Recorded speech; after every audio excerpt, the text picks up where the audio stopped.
남원시가 현직 공무원이 영리단체 이사로 등재돼 있어 지급을 중단했던 보조금을 다시 지급하고 있어 논란이 일고 있습니다. 남원시는 또 해당 영리단체에 자부담 없이 100% 보조금을 지급한 것으로 알려져 특혜 의혹도 제기됐습니다. 정읍시 청년지원센터가 자격 요건이 안 되는 대상에 보조금을 지급해 감사에 적발됐습니다. 이미 예견된 결과였다는 지적이 나왔습니다. 전북 대부분 지역에 호우특보가 발효됐습니다. 기상청은 29일부터 30일 낮까지 천둥과 번개를 동반한 폭우가 내릴 것으로 전망했습니다. 전북에서 작년에 나온 해양 쓰레기가 5천여 톤에 달합니다. 이를 수거하기 위한 예산도 수십억 원인데 해양 쓰레기를 해결할 수 있는 대안을 알아봤습니다.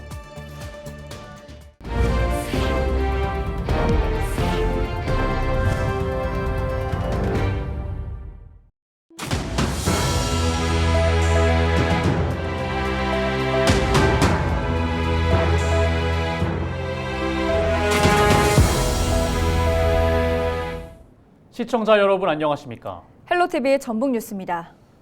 남원시가 현직 공무원이 영리단체 이사로 등재돼 있다는 LG엘로비전 전북방송 보도 이후 지급을 중단했던 보조금을 다시 지급해 논란이 일고 있습니다. 남원시는 또 해당 영리단체에 자부담 없이 수십억 원의 보조금을 지급한 것으로 알려져 특혜 의혹도 제기됐습니다. 김남우 기자가 보도합니다. 남원시청 현직 공무원이 이사로 등재되어 있었던 문화예술 분야 보조사업자인 A유한회사 영리법인의 공용계좌 입출금 내역입니다. 지난해 6월부터 올해 2월까지 급여 등의 명목으로 대표에게 2,700여만 원이 지급되면서 보조금이 부적절하게 사용됐다는 의혹이 제기됐습니다. 남원시 A 영리단체 관계자는 지난해 보조금 지원 사업 이외에 별도 수익이 발생해 대표에게 급여가 지급됐다고 해명했습니다. 이처럼 논란이 제기되면서 남원시는 해당 영리단체에 보조금 지급을 중단했으나 최근 다시 지급하고 있는 것으로 알려졌습니다.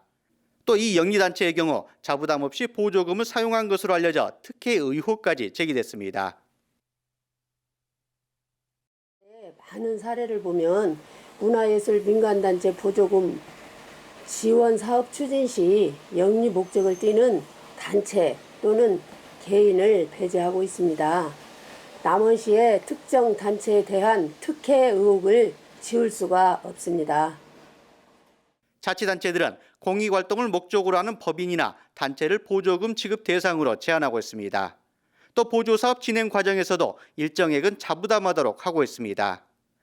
하지만 남원시는 영리단체의 경우도 자부담 없이 사업이 가능하다고 해명했습니다.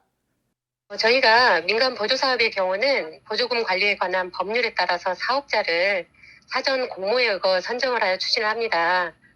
수행하는 단체가 영리인 경우는 지원을 배제한다는 근거가 사실 없습니다. 그리고 자부담 부분은 이게 문화재청 사업 공모 계획에 의해서 자부담 없이 사업이 추진이 가능합니다. 남원시가 굳이 영리법인을 민간 보조사업자로 선정하려는 이유는 무엇인지, 특정 영리법인에 대한 특혜가 아닌지 시민들의 의혹의 눈길이 확산되고 있습니다. 헬로티비 뉴스 김나우입니다.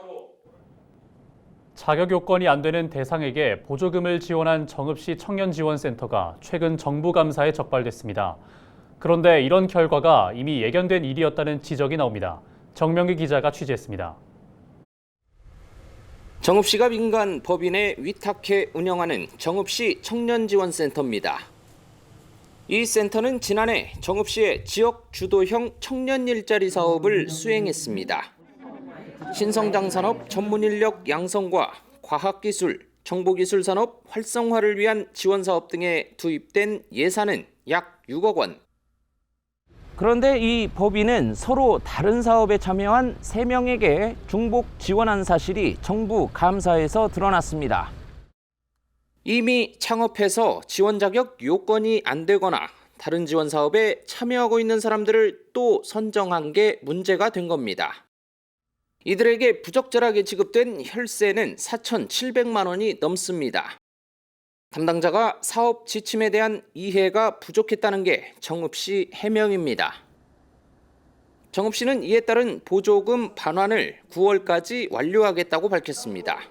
관련 사업을 추진할 때 사업 대상자의 자격 요건과 중복 지원 여부를 철저히 확인하는 등 그런데 이번 감사 결과가 예견된 문제라는 지적이 나옵니다.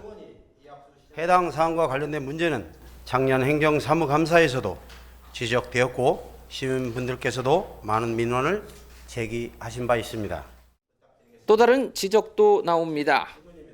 보조금을 중복으로 지원받은 사람 가운데 한 명은 지원 대상을 선정한 법인과 이름이 같은 법인에서 활동했던 것으로 보입니다.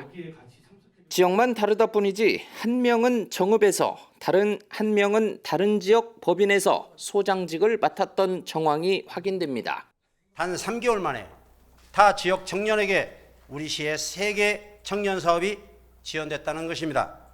우리 지역 청년에게 마땅히 지급돼야 할 지원 사업이 타 지역 청년에게 중복 지급되며 사업 참여자로 선정되었음이 통보된 때로부터 3개월 내 전입을 하면 된다고 규정하고 있으며 사업 신청 시점에 이미 우리 시의 주소지와 사업장 이전 등록을 완료하였습니다. 정읍시는 지난해 9월부터 보조사업자와 민간 위탁 업무 수행 기관에 대해 자체적으로 특정 감사를 진행하고 있습니다. 헬로티비 뉴스 정명기입니다. 바다에 쌓이는 해양 쓰레기가 수산자원 감소와 선박 사고를 일으켜 대표적인 환경 문제로 떠오르고 있습니다.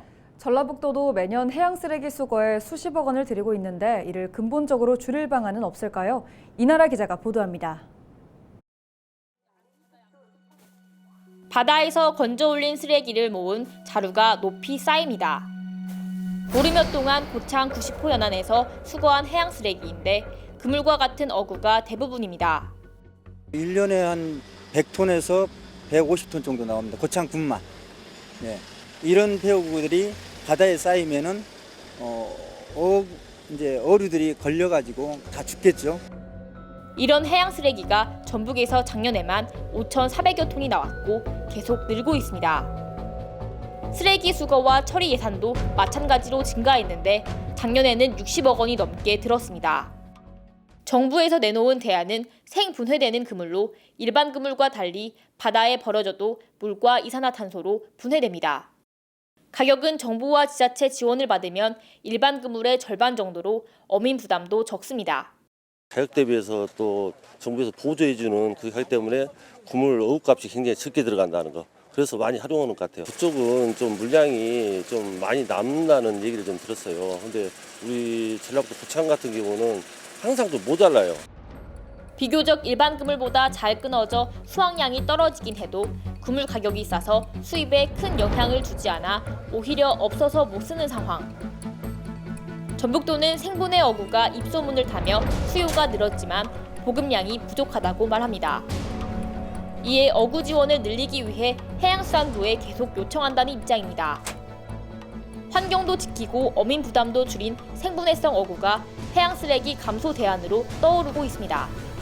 헬로티비 뉴스 이나라입니다. 전북 전역에 호우특보가 발효됐습니다.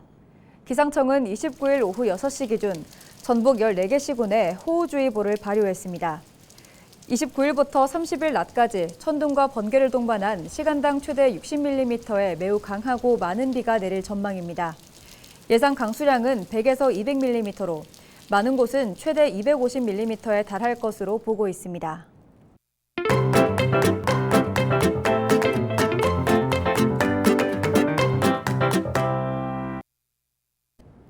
대한민국 국민이라면 누구나 가보고 싶어하는 곳이 있습니다. 바로 우리 땅 독도인데요. 우리 국민이라면 누구나 갈 수 있지만 1년 중 입도할 수 있는 날이 많지 않아 참 가기가 힘든 곳이죠. 기자가 간다 해서 독도를 다녀왔습니다. 이하영 기자입니다. 경상북도 울릉군 울릉읍 독도리.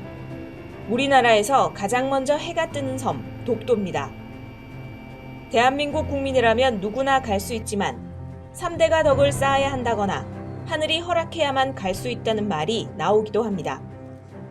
잦은 비바람과 태풍, 해무로 1년 중 입도할 수 있는 날이 50여일에 불과하기 때문입니다. 우선 독도에 가기 위해서는 울릉도를 거쳐야 합니다. 포항이나 후포, 묵호, 강릉항 중 한 곳에서 배를 타고 울릉도로 이동해 도동이나 저동, 사동항에서 독도로 들어갈 수 있습니다. 당일 기상 상황에 따라 배편의 운항 여부가 달라지는 만큼 선사에 반드시 확인해야 합니다. 울릉도에서 동남쪽으로 백길 따라 200리, 정확히 87.4km 떨어진 독도는 왕복 4시간 정도 소요됩니다. 기자가 간 날은 다행히 파도가 잠잠해 무사히 독도에 발을 내디딜 수가 있었습니다. 날씨가 맑아도 독도에 접안하기가 매우 힘들다고 하는데요. 저는 운 좋게도 독도 입도에 성공했습니다. 독도는 동도와 서도 89개의 크고 작은 바위섬으로 이루어져 있는데 관광객이 들어갈 수 있는 곳은 동도입니다. 독도 이사북길이 적혀있는 도로명 주소 표지판과 대한민국 동쪽 땅끝임을 알리는 둥근 표시석은 인증 사진을 남길 수 있는 필수 코스. 준비해온 태극기를 휘날리며 가슴속에 영원히 독도를 간직합니다. 독도에서 머물 수 있는 시간은 30분. 언제 또다시 올 수 있을까? 하나라도 놓칠세라 사진을 찍고 또 찍습니다. 460만 년 전 검푸른 바다 위에 솟아오른 화산섬. 천연 자원의 보고이자 천혜의 자연 환경을 가진 독도. 철새들이 이동하는 길목에 위치해 다양한 철새들이 쉬어가는 새들의 고향. 괭이 갈매기들마저도 어딘지 모를 기계가 느껴지는 이유는 아마도 독도이기 때문일 것입니다. 대한민국의 동해를 지켜낸 독도. 지금까지 굳건하게 지킨 우리 땅. 앞으로도 지켜내야 할 우리 땅. 아름다운 섬 우리의 독도. 누가 뭐래도 대한민국 고유의 영토입니다. 기자가 간다. 이하영입니다.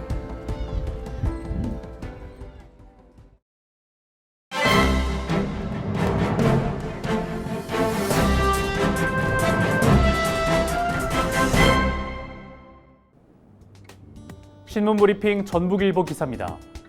전북 지역 일부 지방의회가 의원들의 정책 연구를 위한 의원정책개발비 예산을 세우지도 않거나 세워놓고도 사용하지 않는 것으로 나타났다고 합니다. 2020년부터 도입된 이 예산을 만들지도 쓰지도 않으면서 지방의회가 이를 등한시하고 나아가 의정불신을 자초하고 있다는 비판이 나온다는데요. 순창군 의회는 2020년부터 2022년까지 3년간 예산을 세우지 않았고 장수군과 부안군은 2020년 예산이 미편성됐다고 합니다. 2020년부터 2022년까지 의원정책 개발비를 편성한 후에 미집행한 전북기초의회는 15곳에 달했다고 하는데요. 시행 첫 해에는 남원시와 김제시, 완주군, 진안군, 무주군, 임실군, 고창군 의회가 2021년에는 김제시와 완주군, 임실군, 고창군 의회, 지난해에는 군산시, 정읍시, 남원시, 진안군 의회 의원정책 개발비 사용이 없었다고 신문은 전했습니다. 지금까지 신문브리핑이었습니다.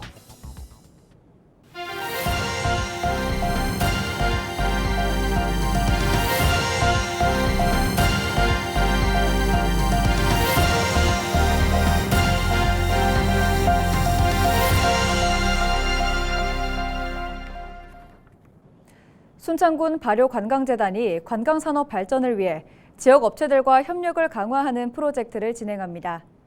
순창 발효관광재단은 지난 28일 옹기체험관 등 지역업체 3곳과 순창의 대표 관광지인 발효테마파크, 강천산, 체계산 등을 공동 홍보하고 관광객 유치 마케팅을 강화하는 내용의 협약을 체결했습니다. 이에 따라 여행객이 협약업체를 방문하는 경우 오늘 12월까지 이용료 20%를 할인받습니다. 부안군이 전라북도 전 해역에 발령된 보름달 물해파리 위기특보가 경계로 조정됨에 따라 지난 28일부터 구제 작업을 시작했습니다. 부안군은 하루 평균 어선 20여 척을 동원해 해파리 밀집 지역인 새만금 인근과 위도 해역을 중심으로 28일 하루 동안 100여 톤에 달하는 해파리를 포획했다고 밝혔습니다. 오는 8월 1일 부안군 새만금에서 열리는 제25회 세계 스카우트 잼버리를 앞두고 조직위가 막바지 점검에 들어갔습니다. 조직위는 야영지 상하수도와 폭염을 대비한 덩굴 터널 공사를 이달까지 마무리 짓고 부안군 변산면에 있는 수상활동장인 직소천 과정활동장도 다음 달 초까지 완공할 예정이라고 밝혔습니다. 그러면서 152개국 4만 3천여 명의 참가자들이 전북 곳곳의 문화를 경험할 수 있도록 김제시에서 스마트팜 견학, 고창군에선 선운사 템플스테이와 같은 프로그램을 진행한다고 전했습니다.